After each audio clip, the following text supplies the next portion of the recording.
Hey, you two. Welcome. Thanks. Yes, Thanks Hi. so much for joining us. I'm very glad that this is an online edition, so we don't have to fit 100 people into our office because we don't have one. We're a complete remote company, so Oh, wow. that would be a heavy one then. That's very now, not having an office. Yes, So it's really you're really on COVID trend. proof. Yes. All right, take it away, you guys. All right. Thanks. Well, for those people who were waiting for the slides, we have some bad news. The talk is called "It's All About the People," and we tested it yesterday evening. And if we would put up slides, there would be more slide than people on it. So it's with us tonight.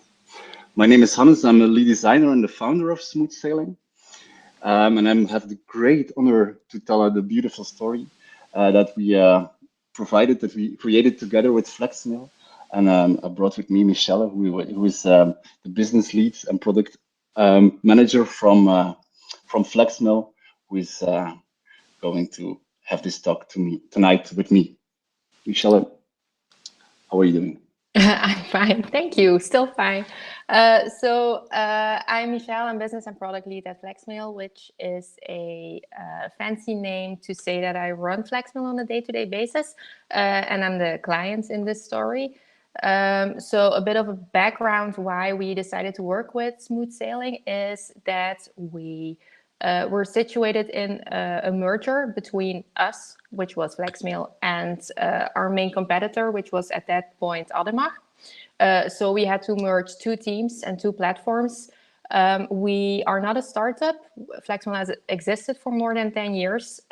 We had customers who were with us for more than 10 years as well, and they're used to a specific way of working. And in the old days, we used to jump on every single customer request. There was a lot of custom code, a lot of legacy. It was one big monolith. So we wanted to switch that all up. So what is Flexmill? It's an email marketing platform. So if you know MailChimp, you kind of know what we do. Um, to offer a bit of background, how marketers are usually using email platforms today is that they create new mailing lists for every single campaign with data coming from God knows where or which team. The contacts, so the email addresses, can be duplicate across those mailing lists, maybe with even different segments on those mailing lists. And the campaign is sent to a collection of different groups. Unsubscriptions are then managed throughout those lists. So to sum it all up, marketers don't really know where their own data is coming from and whether that's accurate. And then that info is used for personalization. So in 2015, GDPR came. So to say the least, all the previous things I mentioned didn't sound GDPR compliant at all. And we thought this was a very interesting opportunity because we wanted to change a lot of features and we wanted to refactor our platform. And our customers had to change their way of working for GDPR. So we decided to take advantage of that momentum and use it to our advantage. Yes, and then we came in the first day. I still remember I got an introduction on the platform by the support team. I had some discussions with Michelle about persona and who are the customers that right now, and I was getting worried by the end of the day. I live on the other side of the country, so I had to travel three hours towards and 3 hours back, so I had time to think. But the system really looked really old. It was very slow. It crashed a lot. It had a lot of features. What I was thinking, who is using this? Who understands this? It looked like a bit like Excel, but then with a lot of macros in it. It was really bad. And if I listened around to some fellow colleagues, marketeers, but also fellow designers, they all said we use it just if MailChimp breaks down, if MailChimp blocks us, we cannot go through the spam filter. We'll use Flexmail. So we know there was a lot of things to change at that time. There was a lot of work ahead of us. Yes. We knew that we had to cut a lot of features, but when you're cutting features, that has a huge impact on longtime customers that are used to their own way of working. And people don't use Flexmill because they love email. They use it to fill a need, which is to communicate. And they don't eat up anything that we are saying without any form of skepticism.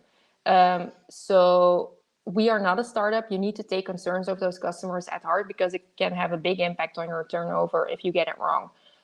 So that has a huge impact on your organization. Everyone involved with customers needs to understand why we're cutting something. And that's specifically true for support and sales teams, for example. They need to stand behind the reasons why we're doing it, because they are the ones that need to sell it to your customers as well, because those customers trust them too.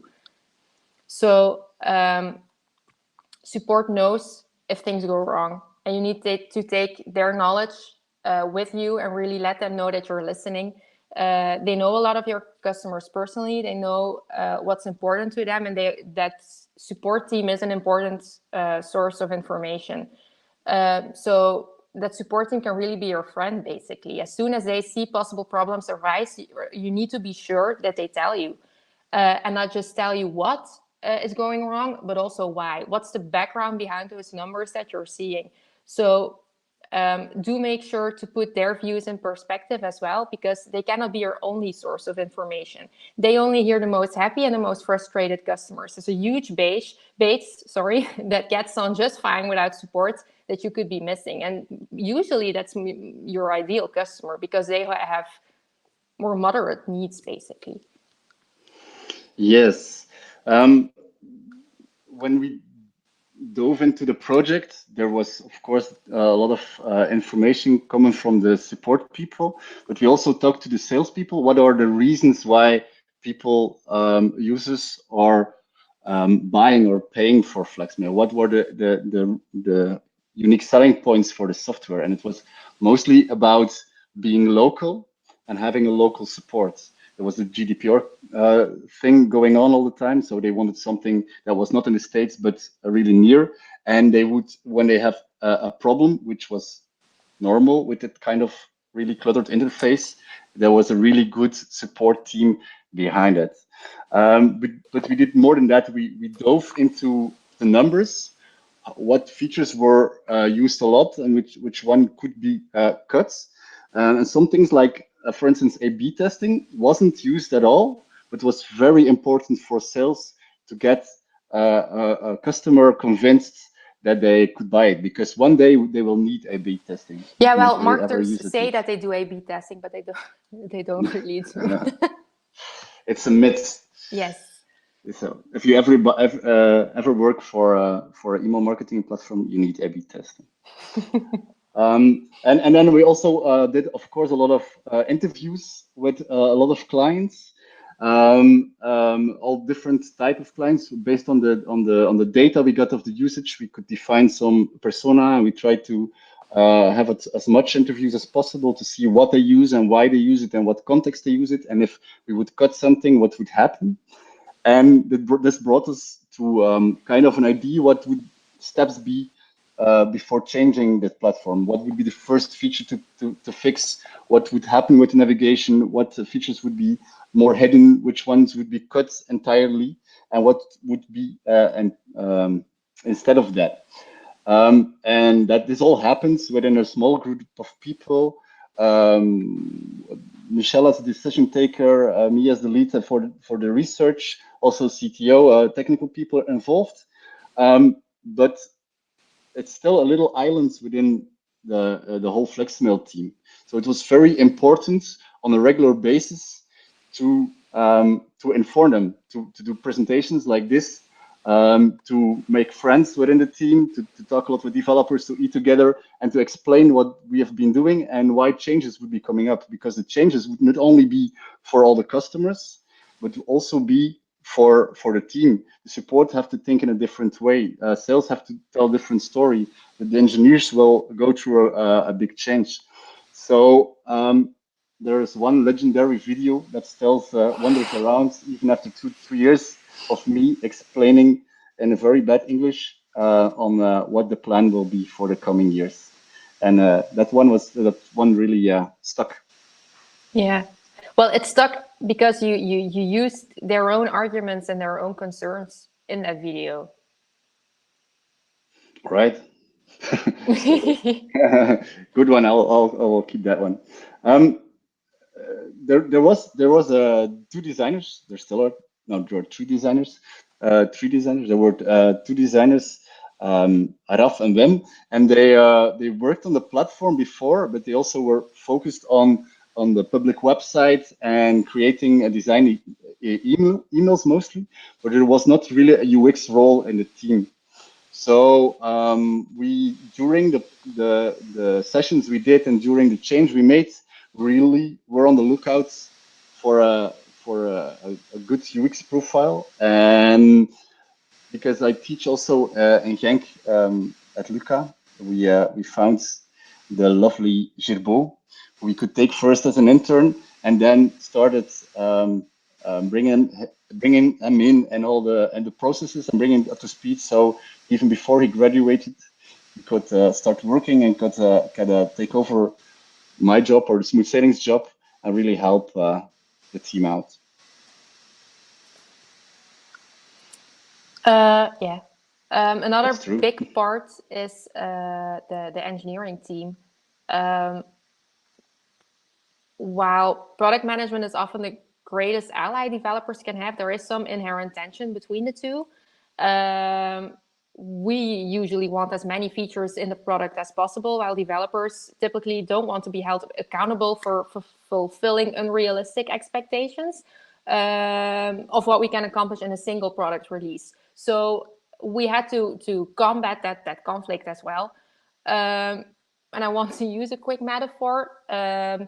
It's like a couple packing to go on vacation. Product management is a visionary, the one who imagines how great it will be when we'll get there, and will identify all the things that we want to do to make it an enjoyable experience. So we'll need hiking boots, but we also need flip-flops for the beach. And we should maybe bring our tennis shoes too, because maybe we need that, and it would be really cool if we can do something cool. And let's bring something fancy to go to dinner as well. While the other party, development, is thinking about getting there and is focusing on getting everything in the bag and in the carry-on. And every time product makes a change, the ladder size and unpacks everything, because everything needs to fit in a specific order, and we need to make room to add that new item. And in some cases, we want to swap something with something that was already packed. So product is the one who imagines how great it will be when we get there, and identifies all the things that would make it an enjoyable experience, while the developer plays the role of the packer, the one who must fit it all into the constraints of reality, basically. So it's important, I think, to not see that conflict as something that needs to be removed, because the resolution of those conflicts is what makes your product better. We had a lot of discussions with development. We have weekly meetings where we just drop possible conflicts and try to figure out a solution. And what we take away from that is that we don't just feed our engineering team requirements. We want to give them context so that they know why we want to do something, and that really helps. True.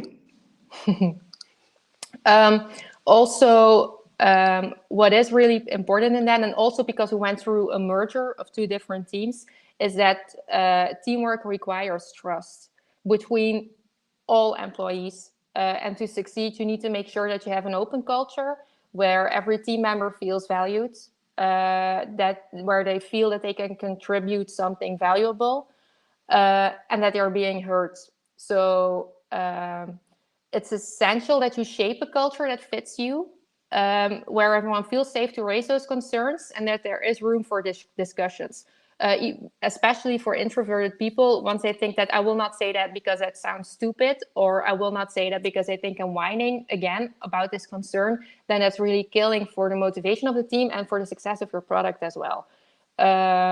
So we have several ways to encourage those discussions. We have regular meetings with support, with engineering, but we also have a monthly company review where every team shares updates and progress of their own, so that everyone knows what the other teams are working on and how they can help each other out as well.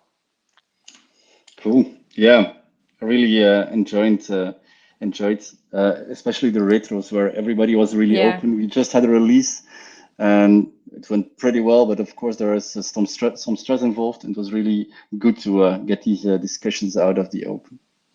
Well, one of the pitfalls of a very open culture and having everybody's opinion valued is that there's no decisions taken. So at one certain point, you need kind of a base to work from. And in the process, not long after the initial research, we tried to establish a product vision.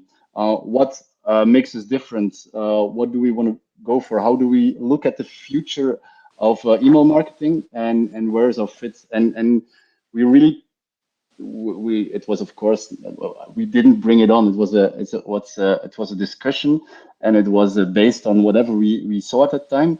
But the focus of Flexmill is really to get rid of spam. The idea is that the person who receives the email should be in control of their data, completely fits the whole GDPR ID, but without the annoying things on your website that you have to click away. You're in control of your data, and you choose what you're interested in, and by that you get more unsubscriptions as a marketeer, but you get more valuable information about the people who want to receive your emails.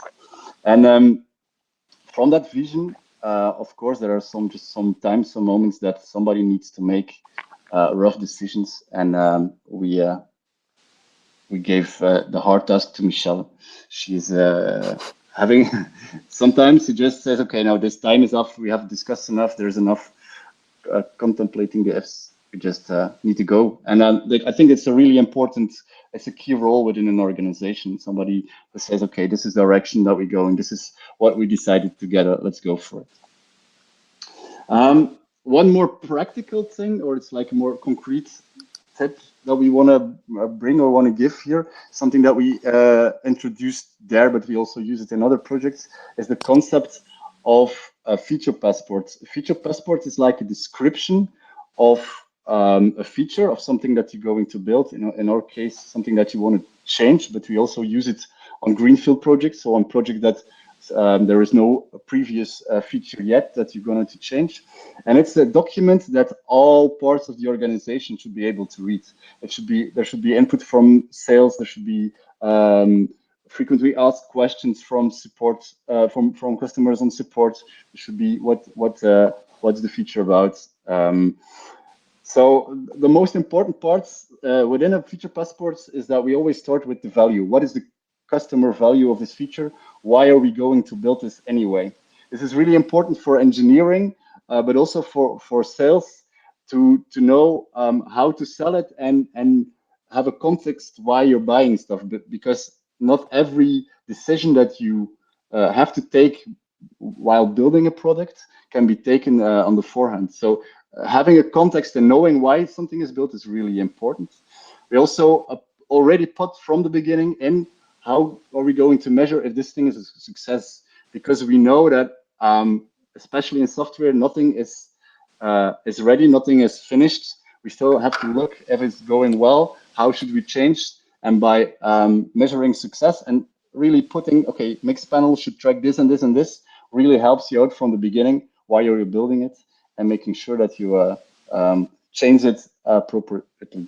So I already talked about the support answers, the questions that people are telling should be in there. So if a new person starts at the support, that they can check, okay, this is what is it about, this is how it works, and this is how I should answer these questions. And of course, all wireframes and designs that are created and the flows are described there. So engineering and product have a common base to have discussions and to work from.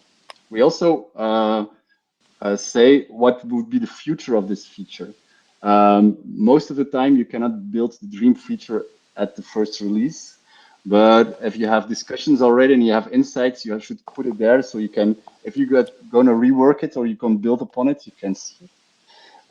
But we also learned that the other way around, what is not going to be, is an important one to make sure that everybody's voice is in there, but have it clearly stated, this is what the idea of the feature and this is not.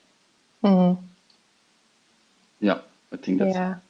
Well, the thing is, when we say that this document is for the entire team, it means that, well, specifically for Flexmill, then that product writes the requirements, but our development team writes the user stories and the acceptance criteria, which are linked in there. Support will write a FAQ for the questions that we know will come based on this feature. And sales and marketing will add their own material so that everyone, when you're searching for specific information about this feature, all information can be found there. Which is also the basis on when we ask for feedback from the team, that's where they need to look, of course. Yeah. So Cool. we also took away some learnings. What we could have done differently, or what we could have done even better, is maybe even more focus on support and sales teams in the process. They think the information is not for them, or they share their concerns not early enough. So once every feature has a status, or a feature passport has a status. Once it's set to ready, then it's ready for development. And once we're building it, we try not to change anything anymore. So all feedback needs to be gathered beforehand, which puts some time pressure on the team, but it's also easier to avoid frustrations and discussions afterwards. It's your own responsibility to go look for the information and to start that discussion if something is that important to you. But for support and sales, we really need to pull them into that discussion, basically. Also, the concept of the not the chosen solution. We value the input for everyone, but there are some things that are not up for discussion because we already had a lot of discussion about it. It's a way that we decided not to go in. So those are not the kind of things that you want to have discussions on. You want to have discussions on, is the thing that we want to build, is it a responsible choice? Is it realistic? Those kind of discussions we want to encourage. We also know that change is not only fixed with software pure and alone. For the GDPR, we forced our clients to go through a process of cleaning up their own data because we wanted to make sure that they were compliant. And people need that value. They knew that we were offering a lot of new features after that conversion, because GDPR alone wasn't enough pressure, basically. A lot of businesses thought that wasn't really something for them. So also for team growth, we needed to balance product and engineering. And it's far more easy to sell the need for extra developments with management. So that's really a tricky discussion to have. And we also knew that COVID and a big release had a heavy impact on the team. We decided on June for our first release, which was, so all development was basically in the middle of the first lockdown. And fortunately, we were ready for remote working, but just on a people level and an emotional level, that's something that we had to take into account, basically. And also that you need to celebrate successes together, of course. Yeah, which is sometimes really heavy when you're not close together and locked in a call somewhere in Antwerp. Exactly. Apparently. Yeah, So, we sent a breakfast basket to everyone on the team on the morning of release. But it's the little things that make a lot of difference. yes. Well, because you were so patient, dear listeners, let me put up for the last part some slides. Oh, let me try. Yes, this is working. Yes. All right. Oh, I'm at the complete end of the... Yes. Okay, so now you saw the back, how we did it. We had a presentation, but we didn't show it to you. So this is not moving, so let me that. So maybe this, you know this one already. If you do, please keep listening. If you don't, listen even better. We like this metaphor a lot. This is a small story. It's about Abraham Wald. He was a mathematician in the Second World War, and he was brought over to London to help to win from the Germans. Sorry for any Germans here. And this is what the information he got. He got the planes returning from battle, and the red dots are the bullet holes, the impact these planes got. And based on that, they needed to make a decision. Where should we enforce these planes? Where would we put extra steel? Because if you cover the whole plane, it will be too heavy and too slow. So they have to fit the right areas with the right materials. And as if and the metaphor with the software would be that with Flexmill would be that a lot of clients could be yelling, "I want to change this. Give me this." Sales would add more stuff. Engineering would do it in a certain way that is the most easy way to build or the most stable way to build. But here, if you really think that the best places to put enforced metal would be the places where there are no bullet holes, because that would be the places. If the plane got hit there, the plane would have crashed and it would never been returned for analysis. So please be very careful with all the information and user research you're doing on what decisions you build upon those. And there's way more than just information. There's a lot of context and people around it to help you out. That's the last part of the presentation. Because we are hosts, thank you for that. I can prepare 3 more slides, especially about smooth sailing. Can I? Yes. Well, Smooth Sailing is a durable design team. Durable, not really in the sense of sustainability, although we're kind of fond of that concept, but durable in the concept that you just don't roll into a situation, you do some research, you make a design, and you run away again. Making a change that's durable, that stays a long time, is creating a vision, creating a system of communication, making sure that everybody can work together, finding the right people to replace you when you step out of the team. That's what makes a project durable and what makes design durable for us. And the team concept is because the team picture is not completely accurate anymore. It was in winter, as you could see, at the Belgian coast, because we have specialists in different areas. We have UX designers, Inti, in the middle. Alex is a very talented researcher. Dieter is a very good UI designer and really knows his way into frontend, and I'm more like the change and doing the talks guy, and thinking about concepts and making sure that everything runs smoothly. So we're working as a team. Everybody works on all the projects, so we can really work together. Dieter works as a freelancer for us, and we are the rest of us is a part of the core team, together with Dana and Nina and some other people who are not in the picture right now.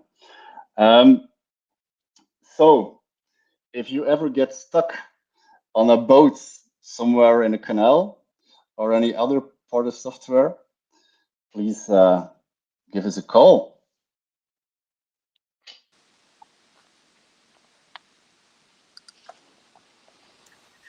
Oh my gosh, you two. First, I just want to commend you on the straight talk and the open culture. I think that's so commendable. And I want to just give you the biggest compliments.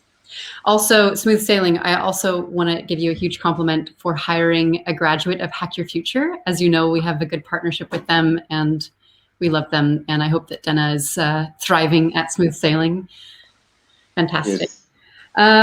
Yeah, just really quickly, I mean, just coming from the straight talk and the open culture bit, can you each give me sort of like the one key benefit that you can share in having this kind of really open relationship between designer and clients?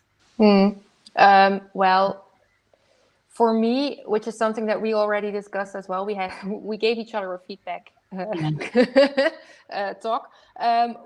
For me, the most important thing is that when you have people working for a company and you bring in freelancers, you want to feel that they love and care for your product as much as you do, because you trust them with, well, your ugly baby at that point. And you want to make sure that everything goes okay and they don't drop it, and it comes out better. Yeah. And that's also a big part about trust, basically. And you want to make sure that the relationship will stay good, because you're going into a partnership for a pretty long time. But the thing that don't laugh at the beginning with maybe stupid concerns at that point, because those people really want to make sure that you will take care of their product and will give it the attention it deserves in their eyes. For me, that's the most important thing. Yeah, wow, thank you. Compliments. From a designer point of view, it's really it reduces stress.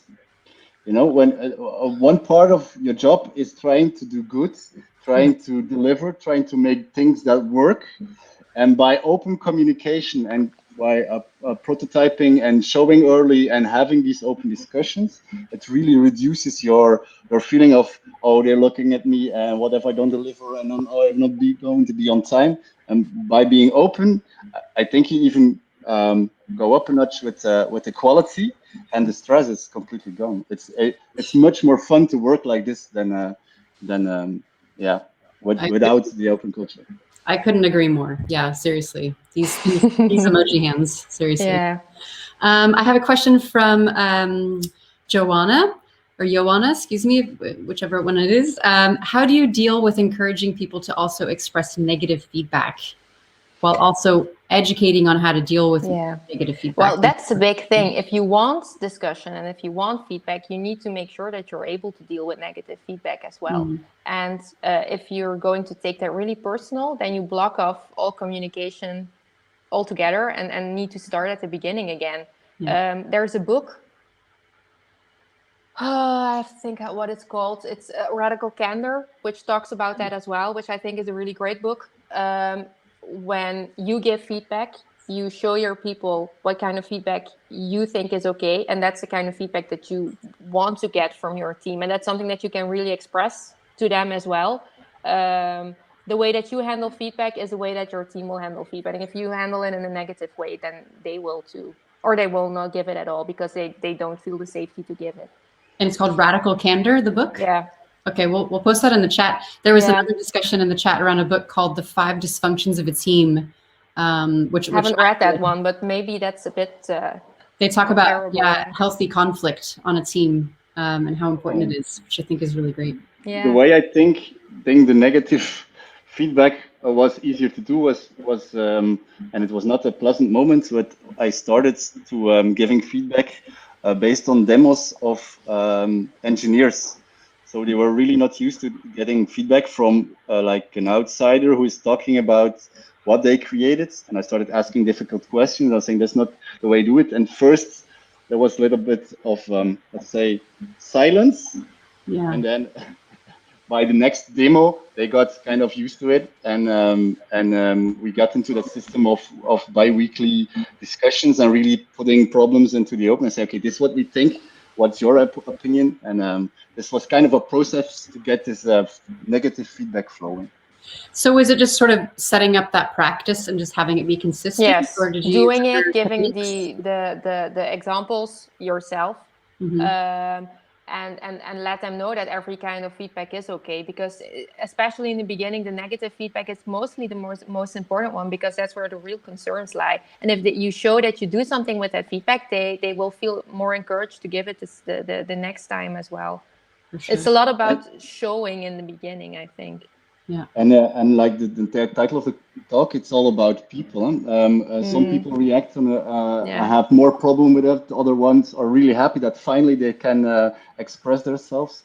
So it's like a bit feeling in the team on what works well, what's still blocking, and like iterating on software, it's also iterating on a team, trying to get that system. It's not just, okay, we have a system, let's implement it, and then okay, you're ready. It's continuous process of working with people and getting feedback yourself. No, you're so right, because I feel like as UX designers, we talk a lot about process, but when we think about people in part of that process, we hear things like transparency, honesty, vulnerability, and this taps in completely to that, and it's utilizing those human aspects to improve a process, just feedback and collaboration. So I really love that perspective, and I want to thank you two so much for tuning up. What an inspirational talk. I hope that a lot of people join you in the sessions to continue the discussion. We'll set up a special Q&A for you. Perfect. At this point, I'm going to break us for 15 minutes. We'll be back on stage at 8 o'clock for the next speakers. But please feel free to join us in the sessions or try out the networking, and we'll see you at 8 o'clock.